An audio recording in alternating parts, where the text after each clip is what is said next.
Hi, Deltaforce. Hi, John. My goat. I love Deltaforce. Huge fan of this Link. Oh my God. Yo, Henry, man, remember when you said Pac-Man and stocks are on the fall? I'm being made a liar. Clearly, this tournament did not get the memo. Do you know who this is? Colmar. You know who Colmar? Yes, Okay. I know. Unfortunately. So. Okay, no, nothing. That's a joke, by the way. Nothing against Colmar. When we talk about someone's game, we don't actually mean an attack on the person. All right, disclaimer. It's jokes. Yeah. Colmar is for those that aren't aware, Colmar is a local legend for the fact that he doesn't attend a lot intentionally to try and like make sure he never gets on PR. He doesn't want the hype. He doesn't want the spotlight on him. He just wants to, when he comes out, he wants to play at his finest. So Colmar, an appearance here out of nowhere. This is a Colmar-esque tournament. It really does feel like this is like crazy. This is Colmar vibes tournament like, here. Oh yeah, you're in Ridgewood, like just kind of a weird north central Jersey location, and we're just gonna drop Colmar into this bracket and let things ruin it. You ever played Tom Clancy's The Division? Yes. We're in the middle of the dark zone right now. Oh, good. This is a crazy drop, the Colmar drop. Everyone gets that reference. You're cool. Anyways, game one. Tom Clancy game. Okay. Now, so after the way Deltaforce plays typically, you don't think of like the average Link of like, projectile barrage and like zoning to the max, but more like of a setup character. I think in this matchup, he has to take more of a step forward and playing more of that zoner-esque because Pac-Man, I think, has, for the most part, got Link beat when it comes to these setups. Typically, at least. When it comes to the layers on them, for sure. However, what we're seeing Deltaforce do is play simple with just 1 to 2 things. And it's going to be bomb nair. It'll be boomerang forward air. It's nothing too overcomplicated, but there's effectiveness in simplicity. And Link exemplifies that to a T because of how good his follow-ups off of something like nair or boomerang are. Unfortunately, too high % for that, but it's still a follow-up. On Deltaforce. Oh my God. Jonathan Deltaforce is my guy. I'm eating my words right now. Because, I mean, honestly, like, he did kill him with an arrow, so, like, I wasn't too wrong. All right. Wind your way back. You're always correct, actually. Can't keep a good Momo down. No, but seriously, I mean, you're definitely correct. Like, honestly, it's like the way the... Oh, my God, I can't find the word. Nair is really good. Nair is a really good move. In this match specifically, we're seeing Nair seeing a lot of those disjoints on forward air, and now we're seeing up air as well. Where Pac-Man, that's the one thing he really struggles with, not having a great disjoint for the CQC. So he's trying to find an opening right now, and Bomb Nair is just keeping him out, walling him out. Yeah, it's effectiveness. Priority is the word I was looking for. Right. And despite that forward smash coming out, like Deltaforce is trying to keep his simple stuff effective by mixing up timings and spacing and utilizing disjoints, but also just utilizing jump heights and Link's insane fastfall speed to always keep Colmar guessing. These forward airs out of shield, the bomb toss detonating himself, kind of forced into a real spot. That could have been close. 94% almost taking the stock there because of just how strong some of Pac-Man's specials are. The up smash out of shield, nice bait in order to get that forward air out of shield, leaving him wide open right above Link's shield, which is where you never really want to be. Now Deltaforce doing a great job again, walling this Pac-Man out. As I say that, getting the jump call out there with the grab. Still not going to find it there just yet. Has the melon in hand, not for the key in hand actually, looking to catch Deltaforce on the back foot. Again, using a great job at utilizing those disjoints, catching Colmar, these aggressive jump outs, and force situation again with the nair. Key still not going to do it. Link's a heavy boy, but one more, the nair through the bell again, dude. They just nair right through it. Nair having so much priority, so many active frames. Just able to clash through all of it and more. Oh, that trap was almost really insane from Colmar, but the apple was just a little too fast thanks to the hydrant water. And now at 179. All right, man. I mean, he did that just to, like, he just wanted to prove he could. Unfortunately, he couldn't. He was like, yo, watch me nair this app. Oh, damn. Just trying to get the item. Oh, nair LP, okay. Trying to mix in the spin attack, some different kill confirms, some different extensions. And then we can fall back on the classics. Keeping it simple again, getting rid of that hydrant, and now playing simple at the ledge. Bomb toss up, not going to find that up tilt just yet. Playing patiently around that hydrant once more. Going to tie that into the dash attack. Colmar finally finding some standing here. Barely avoiding that grab. Deltaforce getting that second lease on life at the ledge at least. Oh, jump out there with the Galaga. So looking to avoid that hydrant once more. Going to finally catch that spot dodge, but not going to get too much off of the mash on point right now from Deltaforce. Yeah, I wonder what the grab release intention was there. Like Colmar trying to set up for maybe like an aerial grab release, like Deltaforce mashing jump maybe. Either way, just trying to get out. Excellent item grab, trying to keep this away from Pac-Man for as long as possible, but it does limit Link's kit just a little bit. No, sir, that's not a punish, and the charge is going to seal the fate of Deltaforce, who had that lead the whole game and throws it all away. That's tough. That's your first lesson in Colmarism, Twitch chat. You never count the man out. Honestly, Colmar mind control. Colmar mind control. If you've been hanging out with Zeke. A little bit. Shout out to Zeke. That's my goat. Okay, so game number 1, it's again a lot of the keeping it simple and holding that space really well against Pac-Man. It's just Colmar doing a really good job of finding his way to weave in through the Link minefield, quite literally through the explosions. And then, like, not overthinking exactly when he finds those hits, you know, like keeping it very simple, not going for the super flashy Pac-Man thing. So, like, recognizing Link as a character was very slow frame data, he's going to overextend eventually. When he does, you get a fat punish as Pac-Man. Yeah, it's a lot of respect towards exactly Link Nair and the range that Link can play at. Okay. Sure. Deltaforce trying for a little bit of Young Link extensions. They don't work on normal Link, but they're around. He just hit him with a crag combo. That was crazy. Not going to find the Hydra just yet. Forward air coming through. Not going to get knocking the Hydra back. Bomb as well. Going to catch that jump. Nice catch and jump again with the back air. Not going to let him use that side special. We're extending a little bit there with the F smash. You're going to find the punish with the up smash as well. Deltaforce not taking a card out of Colmar's book and actually just going to slow it down and play reactionary here on this first stock. Yeah, you're always forced to subscribe to Pac-Man's pace of the play sometimes, unless you play with a lead. Oh, Colmar reading that Deltaforce would go with a cross-up. Instead, it was just a cheeky little corner steal. Deltaforce trying to maximize exactly where he's positioning himself and forcing Colmar to eat all of this chip damage between arrows, nairs, and bombs and everything in between. Go. Had the right idea there, caught the jump, but not going to find too much off of that with the hydrant hit. Now going to scoop up with the up tilt. He coming out and just barely running under that as well, recognizing the pressure coming from the corner. Colmar again going to find the hit there with the hydrant. Of course, fighting his way back in. Getting that hydrant out of there from center stage. Bomb in hand once more, avoiding the banana, the apple, I mean. The Nair doing so much right now, even avoiding the grab as well. Like his presence right now in the mid-range with his projectiles is just so potent. But it's not conclusive. We're not there. It is finally getting the final hit that he needed. I mean, Colmar is doing a good job of holding space, but when it comes to actually getting the damage, getting those early stocks, the only early stock that he found was on the final stock of Game 3. Deltaforce. Whoa! He's the one that's picking up all the initiations that he's supposed to force Colmar into bad spots and force him to play around the, as you mentioned, just the infinite minefield that's going on. Speaking of that, jumping through the bomb right there, just barely avoiding that with the hydrant hit once more.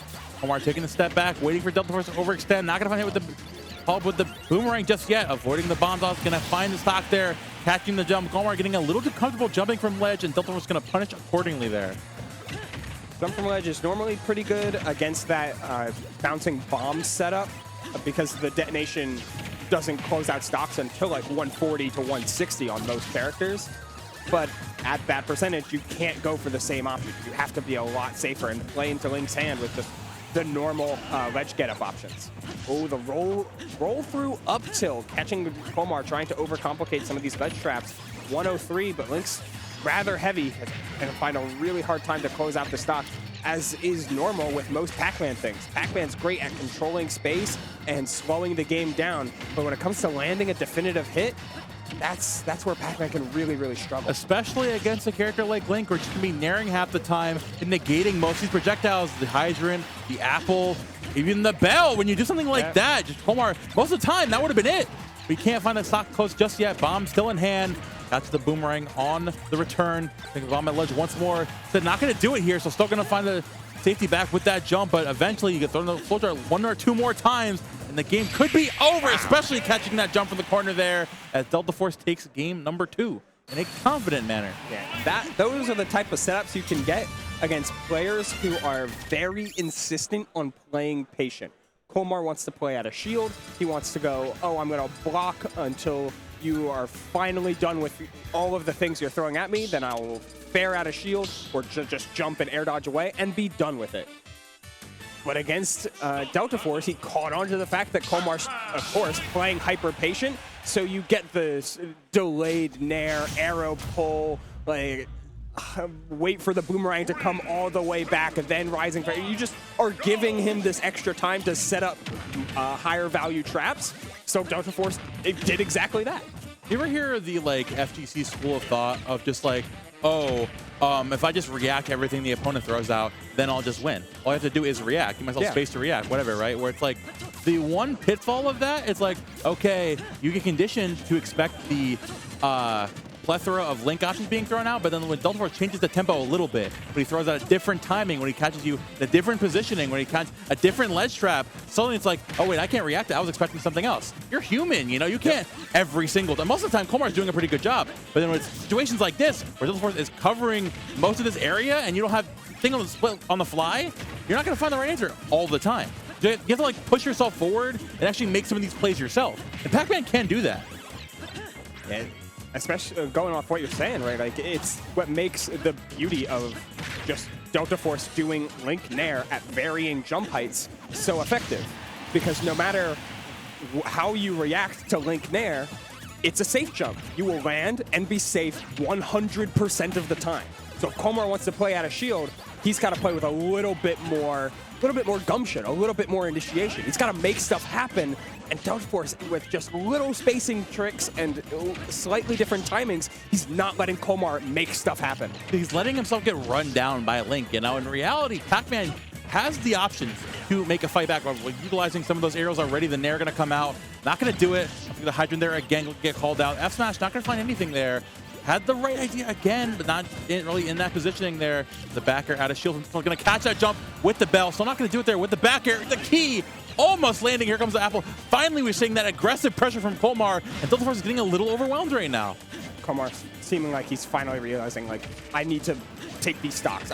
They're not coming to me. Deltaforce is doing such a good job of like turtling up while still applying that effective mid-range pressure and then mixing it up. That jump there didn't do a ton in the long run, but they're so good at keeping Colmar honest. And the more honest you keep Colmar, the more that Pac-Man typically plays back and turtles up into you, giving you all the more time to set up these ledge traps. See, to your point, well, this is the second time in a row now where Colmar is opting for a reversal from ledge, and finally he's putting this more aggressive foot forward, trying to catch Deltaforce now jumping in with the boomerang. Deltaforce forcing to adapt on the fly to the aggressive game plan. A nice pickup there with the bear one into the up tilt. Still, man, I mean, with the momentum he has right now, you can definitely find 1 or 2 Pac-Man extensions to get back in this game. Yeah, Link is very edge guardable. Pac-Man having a good suite of aerials always leaves that open as an option. Wow, meaty forward smash. Okay. Okay, forward smash as an anti-air. We're just letting it swing. Like, Colmar wants something to happen, and he's going to try and make it. Oh, but Link Nair is always safe. Don't bother trying to punish it. We're not going to find the pickup there. Deltaforce not kind of swinging for the fences right now. Actually overextending there with the dash attack. Falling on a jab 3 as well. Colmar, Tooley's on life. He coming out of the corner there. Opting for another fruit to take the stock here. Now the melon. Barely not going to do it, but I love the space he's taking. Finally here on the ledge. Getting over aggressive trampoline into the melon. Finally, we're talking about Pac-Man shenanigans. We need the shenanigans right now. Especially at 84%, needs this Gallagher combo to matter, but it doesn't. Tried to cash out early in order to play around Link's reversals like Nair. 40% though, Pac-Man can start to win neutral just a little by little bit.